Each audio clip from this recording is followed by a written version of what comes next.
आज 3 बड़ी घटनाएं हुई है जिस पर टिप्पणी देना चाहेंगे।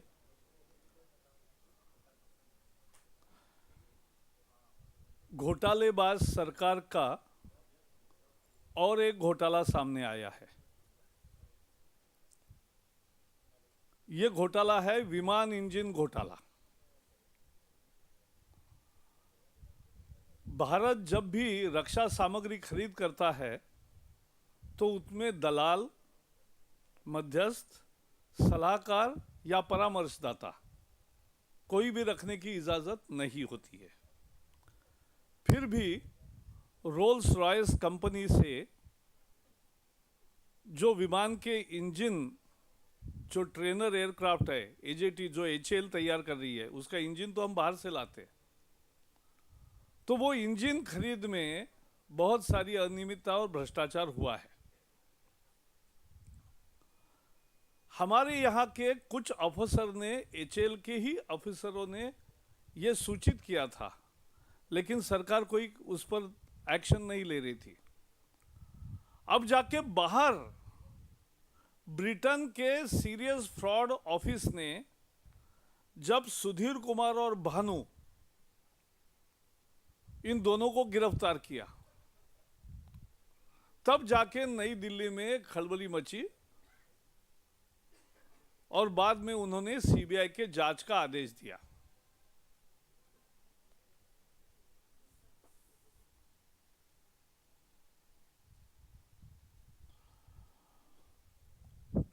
और इसलिए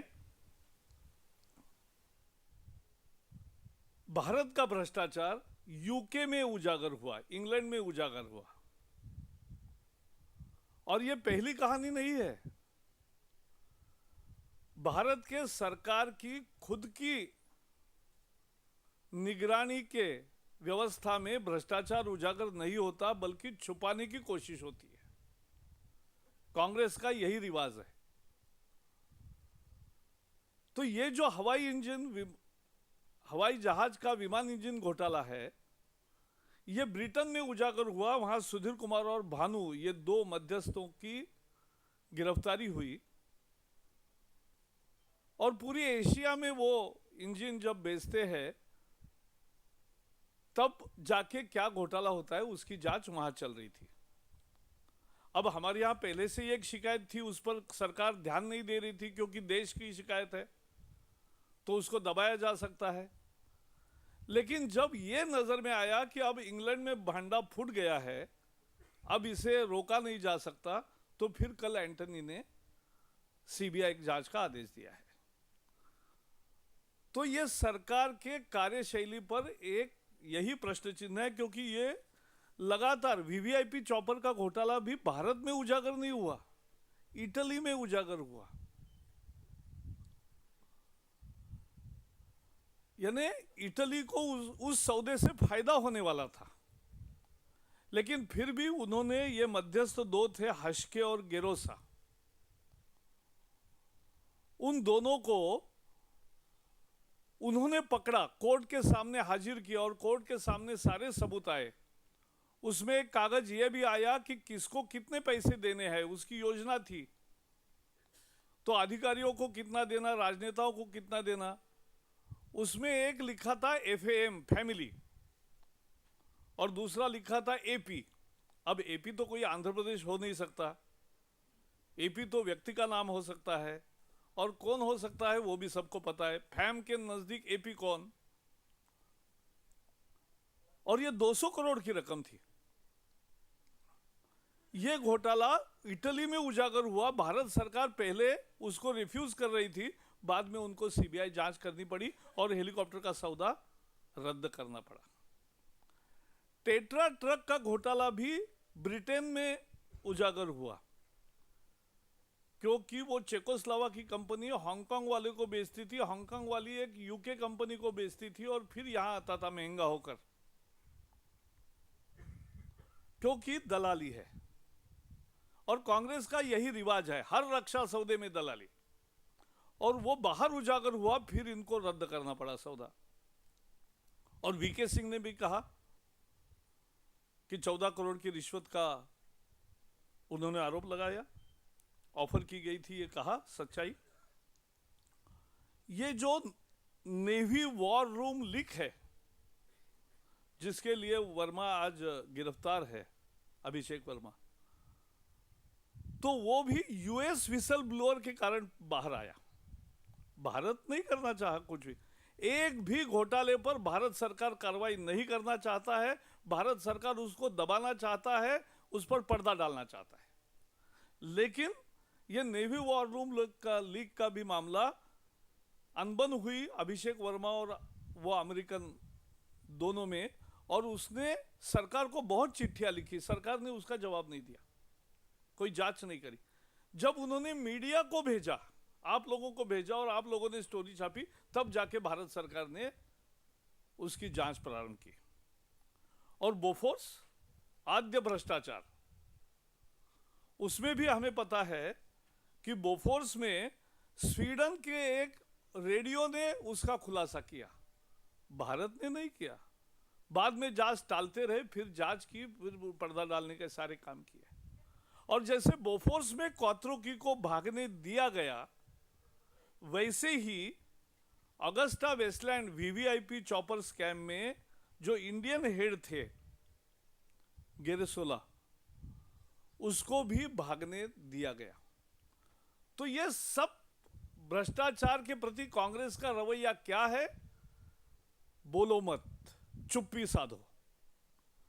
अगर कोई कहे देश में तो डिनाय करो, लेकिन जब बाहर उजागर होगा तो जांच कमेटी गठित करो या जांच करो, और जांच में भी सच्चाई दबाओ।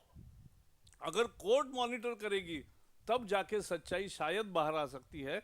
उसमें भी लगातार सीबीआई को जाने वाला रिपोर्ट भी मैनेज करने को ये बैठे हैं। तो इस तरह से ये कांग्रेस का एक और घोटाला सामने आया है। ये घोटालों की सरकार है, घोटालों के साथ ही जाएगी, और जब नई सरकार आएगी तब भी और इनके बहुत सारे घोटाले बाहर आए जाएंगे, यह हमें विश्वास है। सरकार की आज दूसरी फजीयत हुई है लोकपाल के मामले में।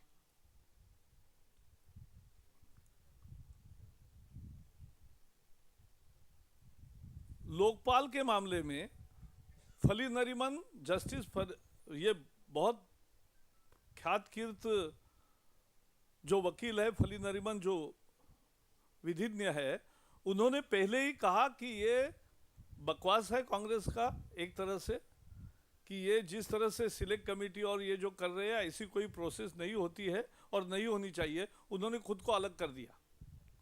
आज दूसरे जस्टिस केटी थॉमस, उन्होंने भी उसमें से वो खुद को अलग कर दिया।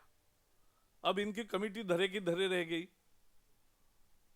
इनकी कमेटी अब धरे की धरे रह गई, और लोकपाल के विषय में अब सरकार पूरी तरह से एक्सपोज हो गई। वो जाने से पहले, सत्ता छोड़ने से पहले कैसे तैसे लोकपाल नियुक्त करना चाहते थे, ताकि आगे उन्हीं के केस जाने हैं सब। तो उसमें कोई थोड़ा सा उनको राहत मिलेगी, इस अपेक्षा से वो सब कर रहे थे। उनका भांडा फूट गया, और ये भी साफ हो गया कि इस तरह से अंधाधुंध जो काम कर रहे कांग्रेस, ये किसी को भी पसंद नहीं है। Today what has happened is about Lokpal is a real embarrassment and actually exposes the Congress design, their politics. They never adopted the Lokpal resolution which we wanted with amendments, and the same amendments later on were accepted. But what was agreed in the parliament and what is written in the bill was twisted, and suddenly the Lokpal appointment process was started. Yes, Sushma ji was called as an opposition leader, but it was overruled. Her opinion was overruled by the majority which was theirs. And now they started suddenly to start appointing Lokpal. But there are two jolts the government has received. First is withdrawal by Fali Nariman, citing that this kind of selection committee and the process of selection is bad and void. And therefore, he withdrew. And today, another justice in the committee, Katie Thomas, has withdrawn from the process. This is actually a severe blow to the government's image and government's efforts, and which also exposes the Congress design. They wanted Lokpal committee to be appointed before they demit the office. And therefore, because only congressmen's cases will go to Lokpal because they are indulged in all kinds of corruption, left, right, and center. And therefore, they will be the first accused before the Lokpal. So they wanted to tamper it with, and their designs are exposed, and now they can't do that. And therefore, we are happy that ultimately the wisdom has said, has given is, the jury is out, and it has gone against the government. As far as the first matter, that today Antony has appointed yesterday the CBI investigation into the case of serious fraud which has happened in the purchase of the aircraft engines from Rolls-Royce. And this is the yet another scam by the UPA government. Our processes are very clear not to allow any middleman, consultant or advisor. But still, there were complaints that there are serious fraud has happened in this case, and the complaints were from Indian officers working in HL. They were the whistleblowers. But government did not give importance to that. Ultimately, the Serious Fraud Office in Britain arrested Sudhir Kumar and Bhanu, father and the son, in this case. And therefore, India was compelled to investigate. This is the Congress politics. They don't investigate. Their oversight doesn't expose any corruption. They hide the corruption. They deny the existence of corruption. And ultimately, when they are compelled, cornered, they only appoint the investigation, they order investigation, but that also ultimately is a whitewash, unless it is monitored by the court. And therefore, even the VVIP chopper scam was exposed in Italy first, not in India. Italy was to benefit from the deal, but still it went ahead with that. And what Indian government did? Did nothing. Allowed the Indian head of the Finminaka company to Gerosel to run away from, like the Kotruki was allowed to go flee the country. And Hashke and Gerose have already named AP and the family. So we raised many questions, but that is the case. Navy War Room case was actually exposed in US. Then Bofors was exposed by the Sweden radio. The Tetra truck was also exposed in UK. So Congress government indulges into corruption, indulges into massive cover-up, and doesn't want these scams to be exposed, but ultimately they are exposed outside because of transparent systems elsewhere, and therefore they are in trouble. They investigate. So we demand that the latest CBI inquiry, all the defense CBI inquiries must also be court monitored. That's our demand. And on the Lokpal, as I've already said, that's all from my side. On the first issue of these scams getting discovered outside, that I have given a written press note.